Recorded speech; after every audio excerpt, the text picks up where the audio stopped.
Tony is an artistic director and a head instructor at the Theater Momentum, Chicago's home of dramatic improvisation. He's also a bit of a writer, I guess, a little bit. Give it up for Tony.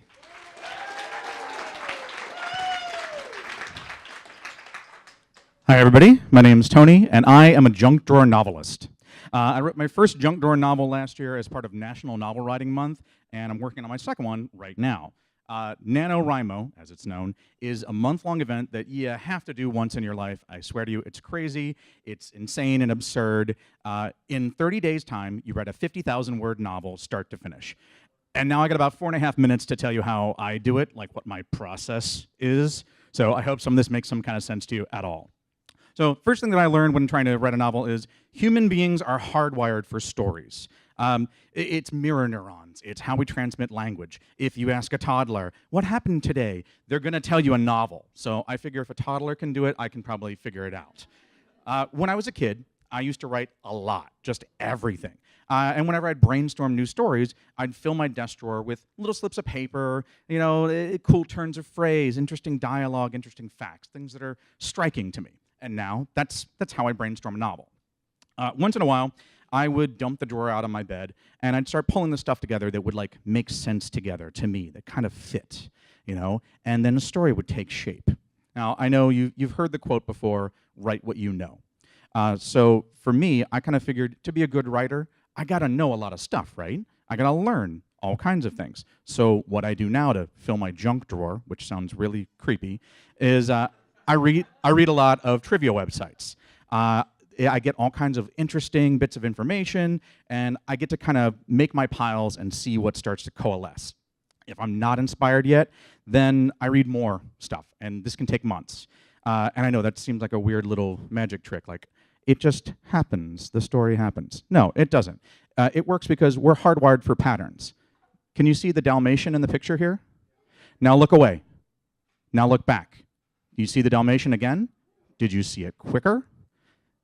There's a reason for that, okay?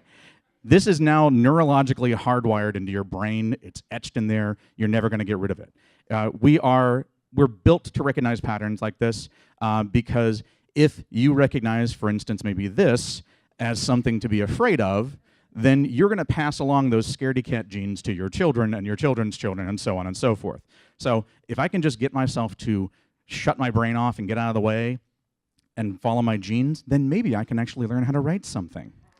Now, okay, sometimes the junk and the trivia and all that kind of nonsense, it's just not enough, so you kind of have to steal from your life, and that's what I do. But it's cool, because it's a jumping off point. Yes, I went to homeschool. It's a jumping off point, and it's great because it gives you something that you care about to put into your stories. This is my muse, my dog. She's all over my current novel. Now, eventually, all of this junk and this trivia and this raw, intimate detail, it's gonna end up being something that has to be in your novel that you're just gonna be so excited about. I gotta write that down, right? And it's gonna be raw. It's gonna look stupid. This is from original drafts of Star Wars, people. But that starts somewhere, and you start playing around with that, and bit by bit, it starts to become scenes. Now, scenes, they are what has to happen to get from point A to point B to point C. And sometimes you're gonna have bridging scenes. These are scenes where you're not sure how you're gonna get from point A to point B. My current outline is riddled with these things. Here's the fun part, accepting that it's all gonna be shit, okay? It's fine, because it's a first draft at this point. It's just something to get the words on the paper to just keep freaking writing. So how do you do that? I'm gonna distill 26 years of improv experience for you real quickly here. Yes, and.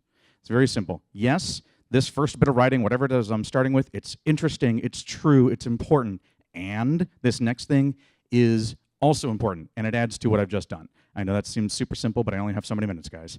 Now, it can be really hard to get yourself to continue writing, to force yourself to keep writing. For me, if I write in white text, for instance, I can only see it if I highlight it. Some people get drunk. Your mileage may vary. In terms of structure, I know this is really scary, but this is how I like to write my story, kind of out of order, because that keeps me focused on the voice of the story, making it all sound like it belongs together. And it excites me, and it lets the characters kind of Tell me what they want to happen in the story. And they will, trust me, they really will just not shut the fuck up. And every now and again, you have to give yourself a break. Isaac Asimov used to actually go to like bad action movies whenever he got completely lost on a story, and that's fantastic. If I can do this, you can do this. Just don't forget, we're built for stories. We're built for patterns. Do you see the Dalmatian? I knew you would. Now, if you excuse me, I've got to go finish my novel.